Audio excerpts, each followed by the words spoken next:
So it's been pretty efficient from the Houthi side. They've suffered very little damage from US and UK and also Israeli strikes in terms of... The Bab el-Mandeb Strait, November 11th, 2024, 18 miles wide at its narrowest point.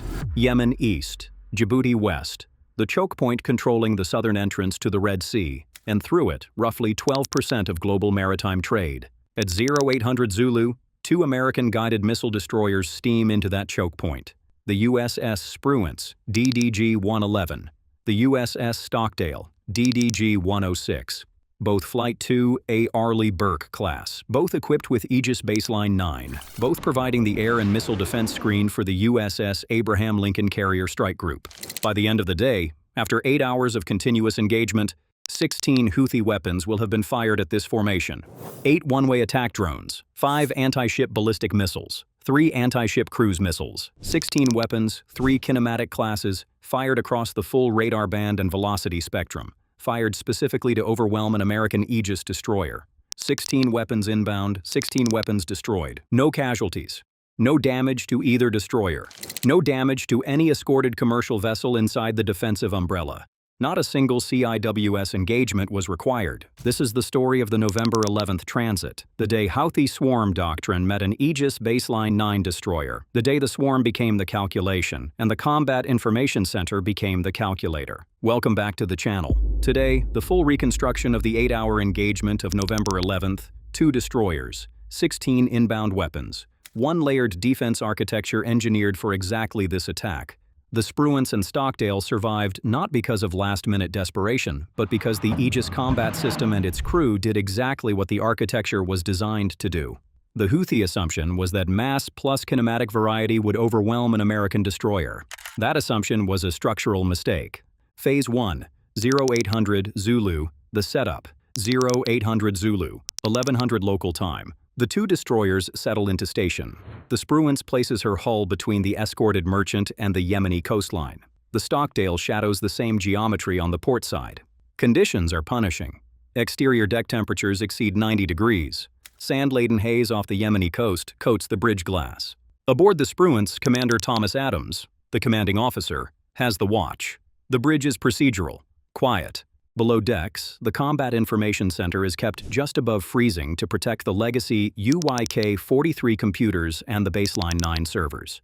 Operators sit shoulder to shoulder at multifunction consoles, watching green and yellow tactical symbology. Above, an E-2D Hawkeye from the Lincoln has established an orbital track, pushing Link 16 data down to the formation and extending the radar horizon hundreds of miles into Yemeni airspace.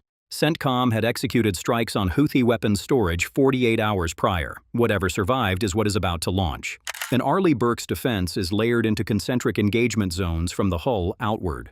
The outermost zone is the long-range anti-air warfare envelope, out to 200 nautical miles, the domain of the SM-6, the Navy's longest-range surface-to-air weapon, the layer that hunts ballistic threats in the stratosphere. Inside that, the area anti-air warfare envelope, roughly 90 nautical miles, the SM-2 zone, the workhorse for medium-range threats.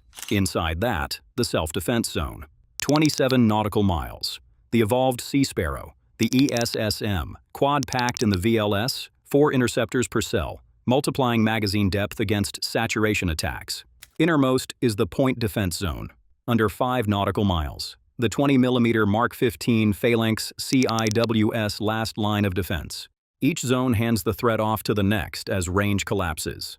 November 11th plays out almost entirely in the outer zones. Phase 2, 1215. Zulu. First detection. 1215. Zulu. Petty Officer Clark, manning the Identification Supervisor Station, calls the first track. New surface-to-air track, bearing 0905. Range 160. Ascending. Profile matches ballistic launch. The anti-air warfare coordinator interrogates the symbology. The track climbs. The trajectory plots. Bogey is elevated to hostile. This is an ASEF anti-ship ballistic missile. Iranian Khalij-Fars derivative. 500-kilogram warhead. Range 400 kilometers. Launched from a mobile erector platform inland in Yemen. In minutes, it will plunge back toward the formation at supersonic terminal velocity, plotting an intercept course toward the Stockdale. The commanding officer has the inherent right of self-defense. Against a ballistic missile with clear hostile intent against a U.S. warship, no further consultation is required. Track number 4021. Classified hostile. Engaging with SM-6. The launch is explosive. A thick white plume erupts from the forward Mark 41 vertical launching system. A concussive roar shakes the bulkheads as the 3,300-pound interceptor clears the cell, accelerating past Mach 3 on a pillar of fire. Inside CIC, only the quiet click of trackballs. The SM-6's active radar seeker acquires the warhead high in the stratosphere. Two icons converge. Intercept. Track 4021 is destroyed. That is the first ballistic kill. 3 more are inbound on the Stockdale, where Commander Lauren Johnson holds the same chair Adams holds aboard the Spruance. The two crews share a single tactical picture stitched together by Link 16. Phase 3. 1430. Zulu. The cruise missile wave. 1430 Zulu. The Houthis launched the next phase. 3 Mandeb 2 anti-ship cruise missiles. Iranian Nor derivatives based on Chinese C-802 designs. High subsonic. Sea-skimming, hugging the wavetops at single-digit feet. Sea-skimming is not stylistic. The curvature of the Earth creates a hard horizon. A missile flying at wave-top height does not appear on the Spy-1D scope until inside 15 to 20 nautical miles. At high subsonic speeds, the destroyer has under 2 minutes from detection to impact. That is below human cognitive bandwidth. 3 radar contacts bloom on the displays simultaneously as they cross the horizon at 22 miles. The engagement timeline collapses from minutes to seconds. This is what Auto Special mode was designed for. Auto Special is a doctrine-driven automated state inside Aegis Baseline 9. When the TAO places the system in Auto Special, he pre-authorizes the combat system to detect, evaluate, and engage specific threat profiles without further intervention. The human is on the loop, not in it. Human intent is encoded into the doctrine before the engagement begins. Vampires inbound. Multiple. Bearing 080. Range 22 miles. Closing fast. The TAO does not order each shot. The Aegis system orders each shot. The TAO confirms the system is doing what it was already authorized to do. The aft VLS cells ripple fire. ESSMs launch in staggered sequence. 4 interceptors per cell. The ship vibrates with rocket motors ripping through the haze. Fox 3. Tracks engaged. Radar merges. Debris fields confirmed. Phase 4. 1645 Zulu. The drone swarm. 1645 Zulu. The slowest weapons in the swarm finally arrive. 8 Samad 3 one-way attack drones. Iranian specification airframes built in Houthi facilities in the Yemeni mountains. 200 to 250 kilometers per hour. Roughly 4,000 meters altitude. 18 to 40 kilograms of payload. The Samad 3 is slow, low RCS, and individually not a serious kinetic threat to an armored destroyer. Its job is to make the destroyer expend its VLS magazine. 8 SM-6s at $4 million each is $32 million to defeat $60,000 of plywood and electronics. That cost exchange is the strategic point of the swarm. The TAO does not authorize SM-6 engagement. The drones are inside the self-defense zone, but they are slow enough and low enough to be engaged by something else entirely. The 5-inch deck gun. The Mark 45 Mod 4-barrel slews to starboard. The rhythmic boom of the 5-inch gun echoes across the water. Black puffs of flak burst in the haze. An MH-60R Seahawk from the Spruance's flight deck holds the perimeter, confirming drone debris falling into the sea. 8 drones down. 0 VLS cells expended. That decision saved the ship's magazine for the next wave. Phase 5. 1900. Zulu. Securing from general quarters. 1900 Zulu. The screens clear of hostile tracks. 16 weapons launched, 16 weapons destroyed. The closest point of approach of any leaker remained well outside the inner point defense zone. No CIWS engagements were required. The CIWS is the last line, designed to shred a missile that has already broken every other layer. On November 11th, it never had to fire. SM-6, ESSM, and the deck gun handled everything.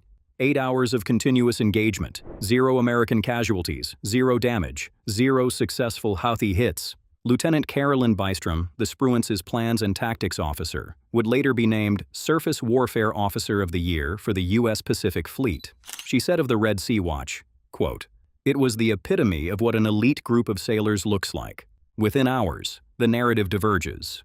Houthi spokesperson Brigadier General Yahya Sari appears on Al Masirah television, describing the engagement as a qualitative military operation targeting the USS Abraham Lincoln and 2 American destroyers. He tells his domestic audience the operation achieved its goals. Sari has routinely fabricated claims of striking the USS Eisenhower, the USS Gravely, and other CENTCOM assets.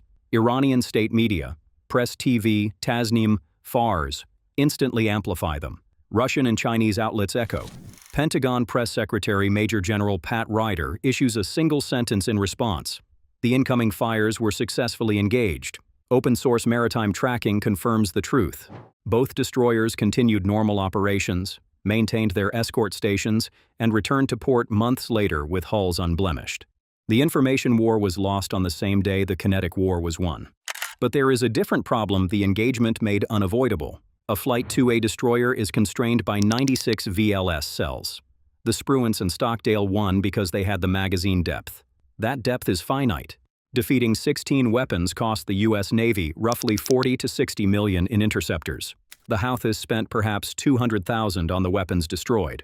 A $4 million SM-6 versus a $20,000 Samad drone. A $2 million ESSM versus a $200,000 Mandeb cruise missile. These are not winning trades. Even when they succeed, the United States is paying 20 to 1.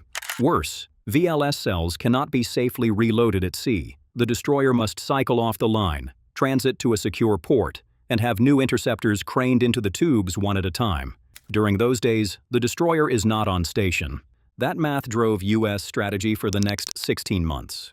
The Navy could not intercept its way out of the crisis indefinitely. Eventually, you have to stop the launches at the source. It drove Operation Poseidon Archer, Operation Aspides, and in February 2026, Operation Epic Fury. The swarm was defeated, but it forced a change in how the war would be fought. Mass attack against a properly architected defense is not a tactic, it is a math problem. The Houthi assumption was that volume plus variety would saturate Aegis. Baseline 9 was designed for exactly that: multi-mission signal processor, simultaneous tracking across the kinematic spectrum, pre-authorized engagement profiles, layered missile inventory designed to thin the swarm at every range band. The victory was structural, not heroic. The engineering, the doctrine, the discipline of a watch team that did not break under 8 hours of incoming fire. A swarm is a math problem. The Combat Information Center is the calculator.